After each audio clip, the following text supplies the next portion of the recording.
Another video po naman tayo. Nagprito ako ng talong at saka patatas. Pinailalim ko yung talong. I-open ko siya. Tapos, lagyan ko ng manok. Nag-ano ako ng manok. Nag-isa. Nalagyan ko ng sabaw. Yes. Ayan. Pinatoppings ko lang yung manok.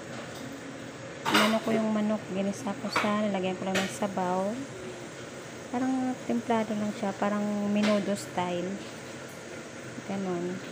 Tapos itoppings ko lang siya sa talong. Tapos talong yan, talong at saka patatas sa ilalim. Tapos mayroon siyang sauce. Itoppings ko lang siya, manok. Ayan.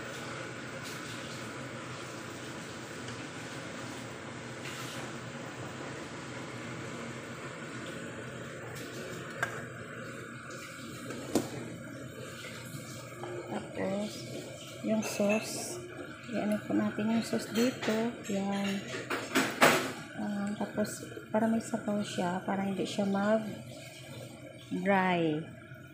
Kailangan may sauce din siya na nakatoppings. Para may sabaw-sabaw din siya konti. Yan lang po ang aking menu for today. Konti lang po yan. Kasi, konti lang naman ang kakain. Ayan. Mga bata.